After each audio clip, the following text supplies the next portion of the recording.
You will cry tomorrow if you're going to leave my message before its completion. And my child, I am seriously warning you that tomorrow is not an ordinary day. You might have heard that everyone is preparing for tomorrow because many people are claiming that rapture could happen. My child, I cannot tell you the exact truth when it will happen.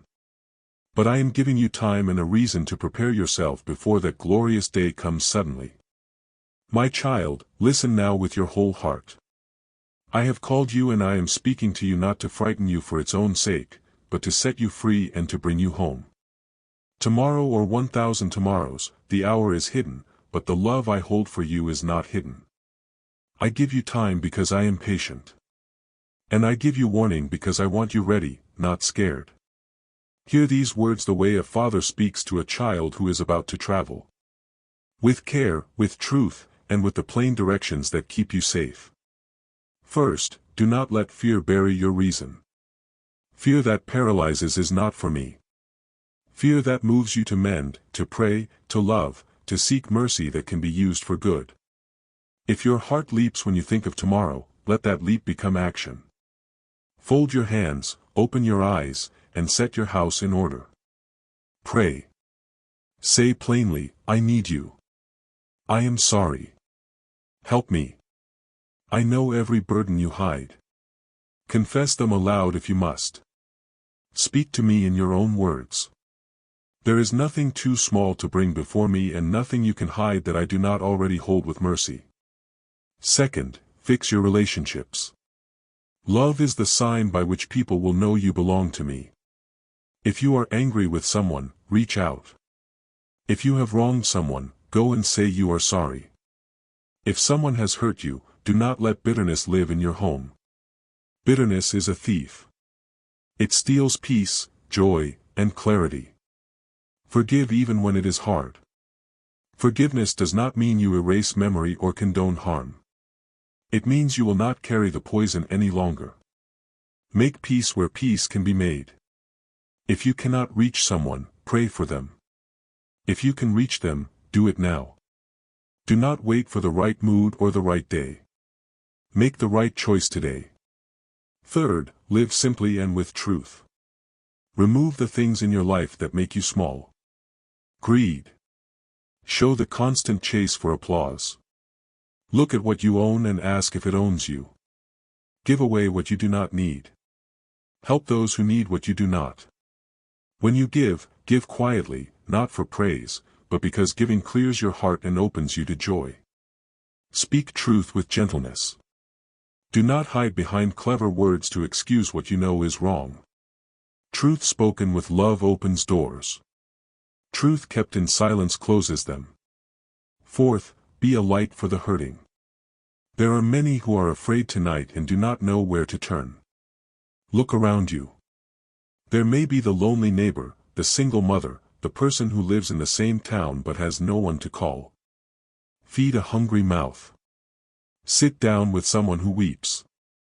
Offer shelter to the shaken heart. Small acts of kindness are great in my eyes. They show that you remember the worth of every person. Do not assume the world's timetable of what is urgent.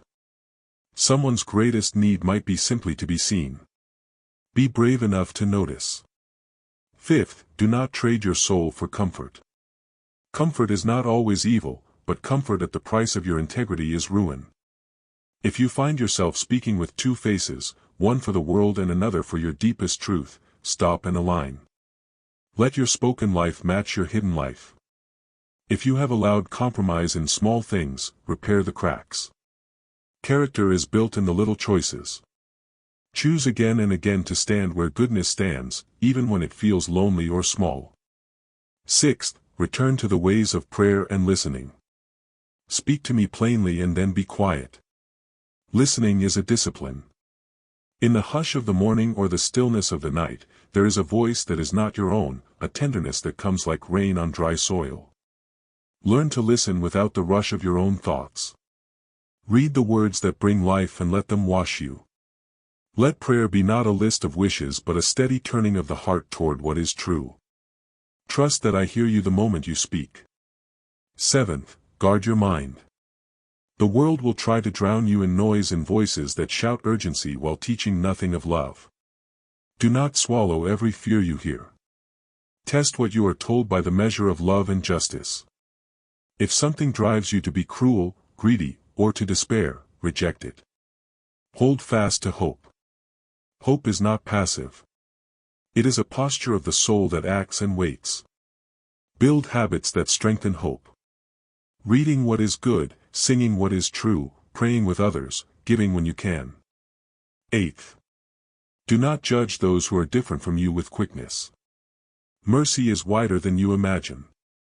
Hearts are complicated and people walk paths you have not seen. Be firm about what is right, but gentle about human brokenness. Reach for the hand in the dark.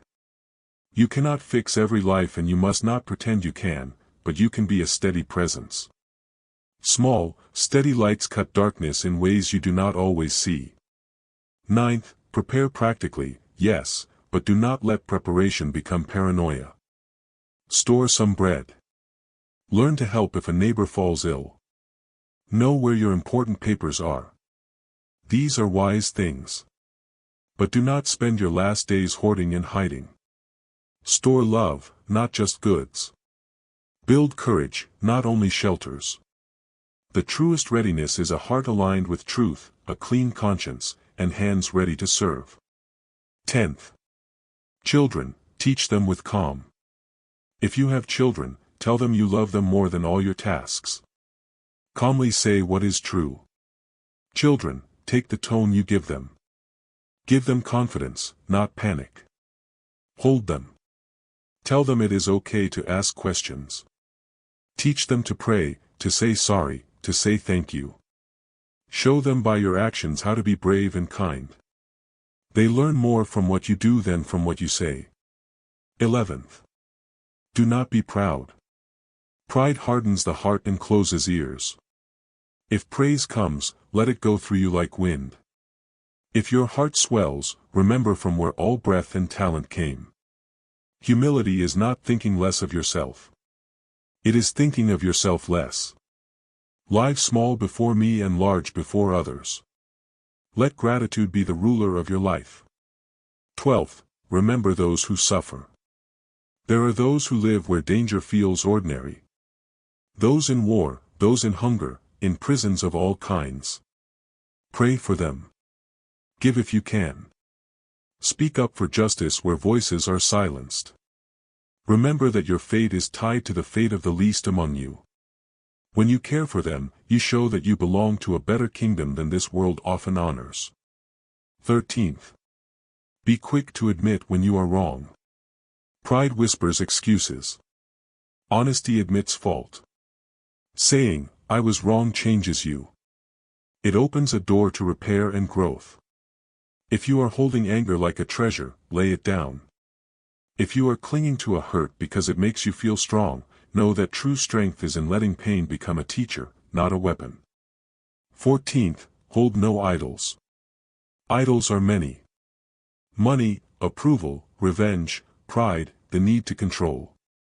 Anything you serve more than love becomes an idol. Tear down the small altars you have built in your heart. Free yourself from them. Live open-handedly toward your life. Let your aims be honest and your hunger for truth strong. 15th. If you belong to a community of faith, gather. If you have been distant from your spiritual family, come back. In fellowship, you find courage. In shared prayer, you find support that quiets the deepest fear.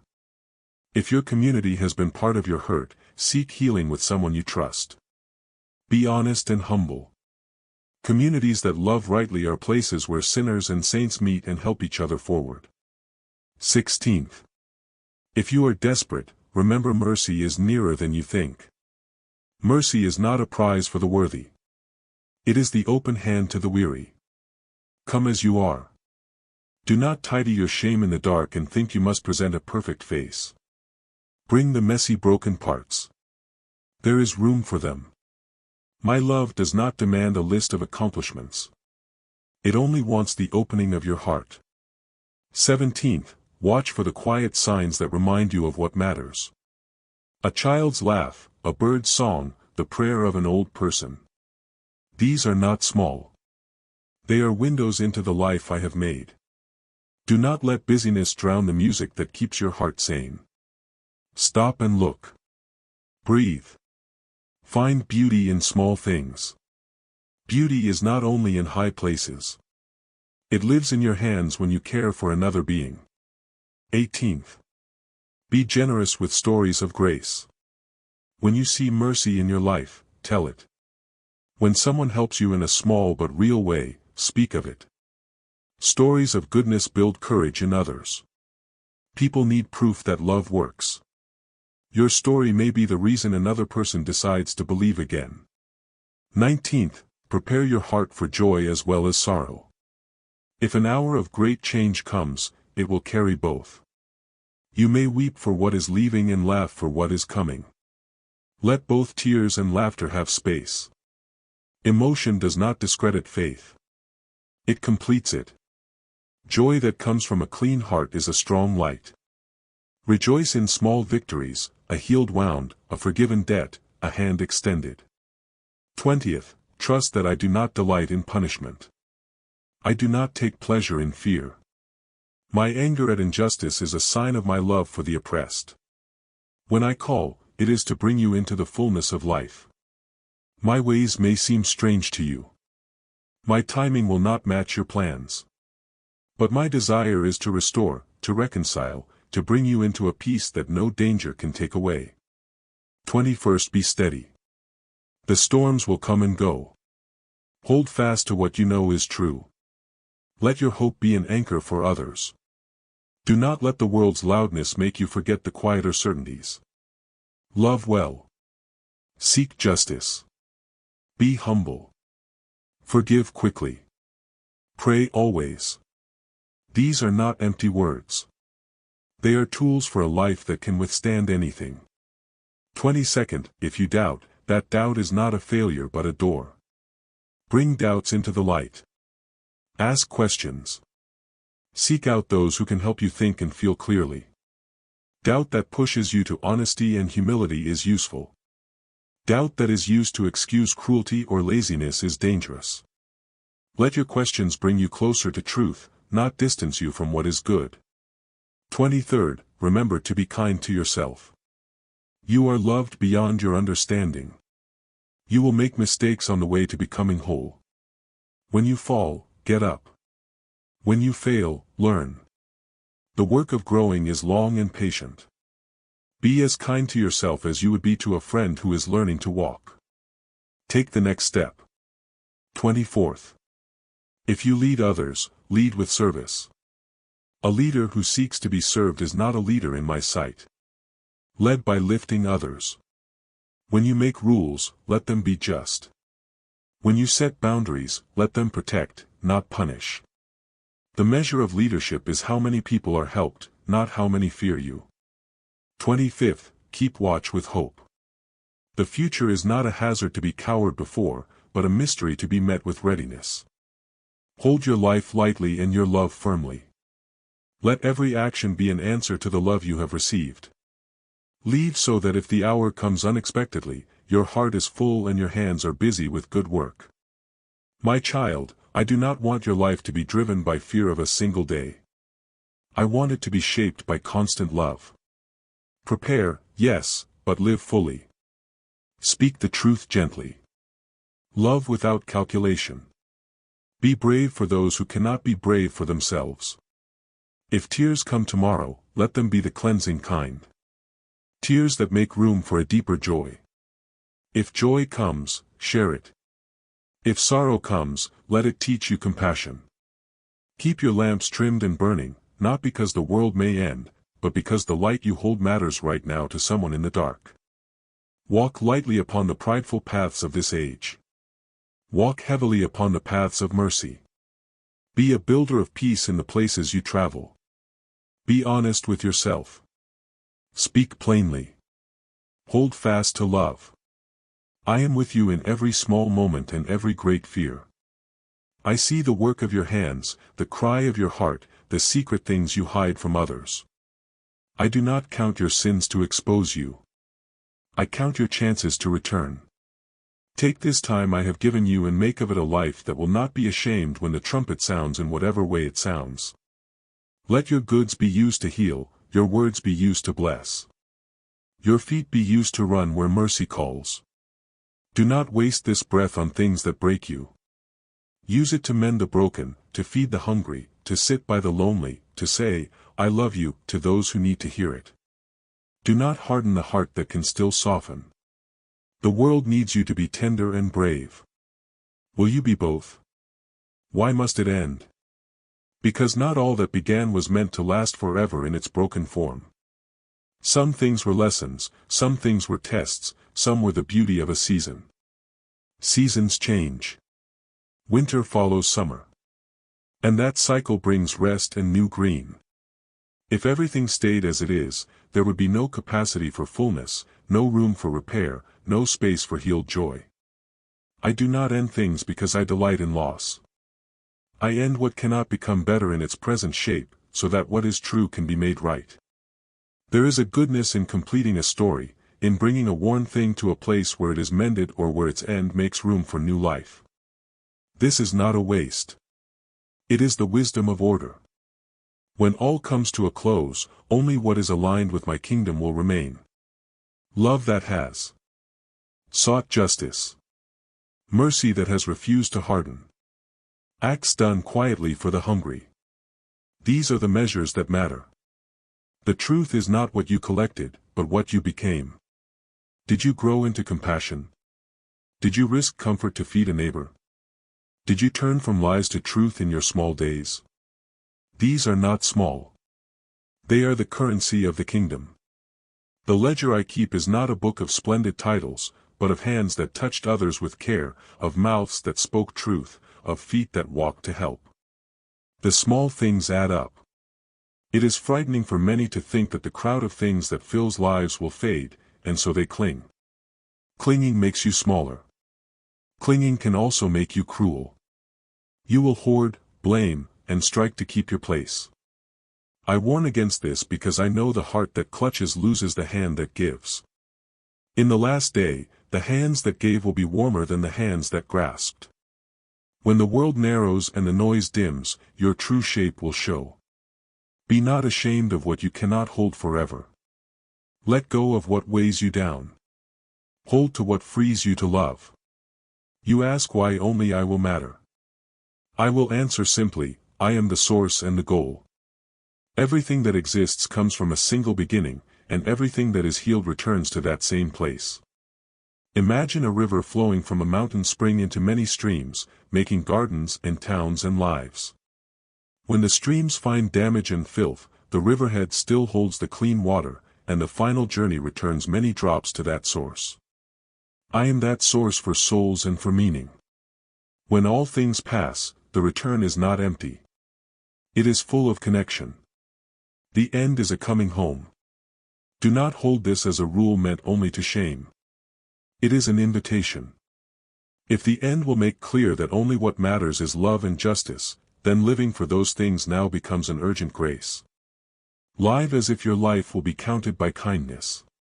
Plant gardens that feed people, not monuments that feed your pride.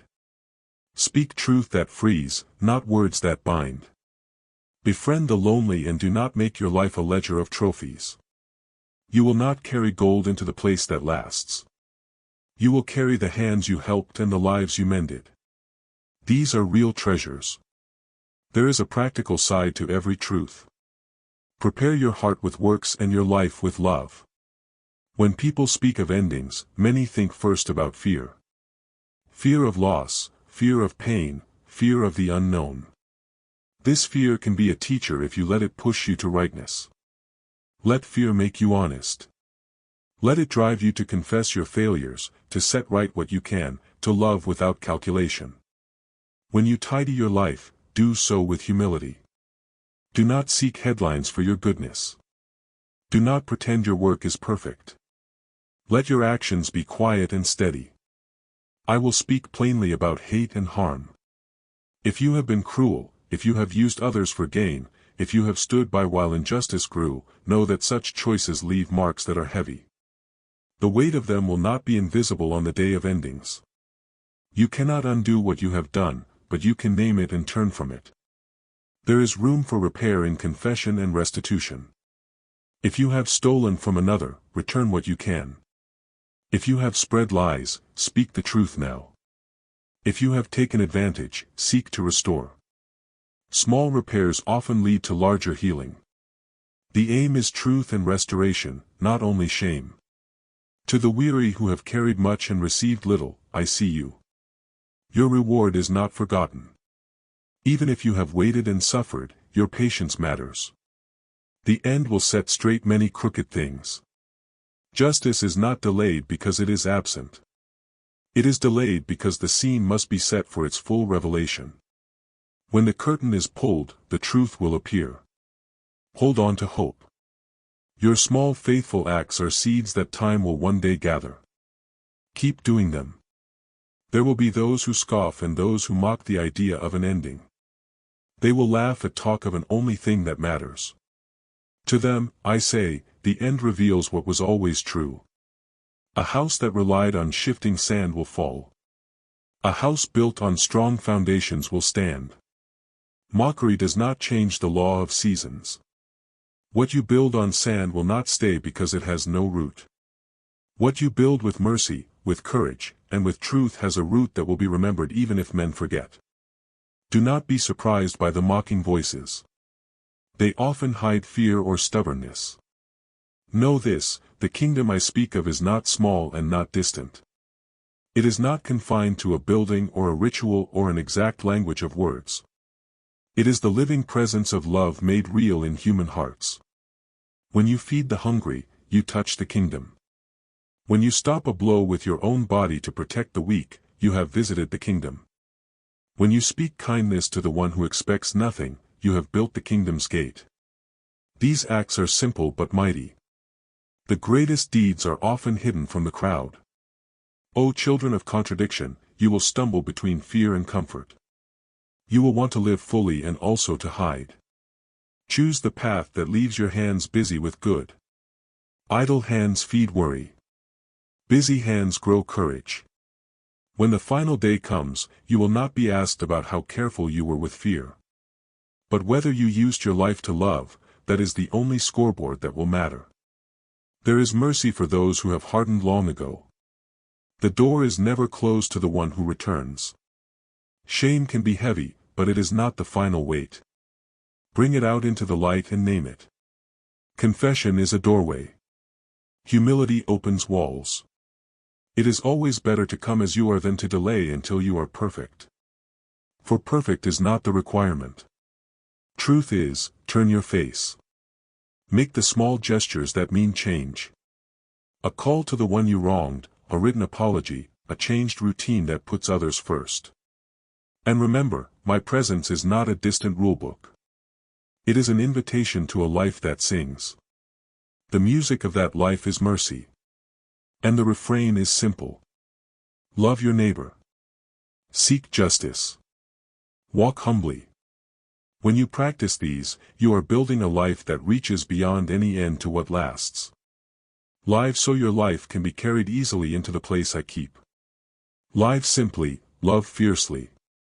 Serve gladly. Then come the end, come the change. You will stand with hands open and a heart full. And in that openness you will find rest. Go and do the small things well. Thanks for watching God's Helps. Subscribe for daily divine messages. Click on the bell icon. Don't miss out daily God's message.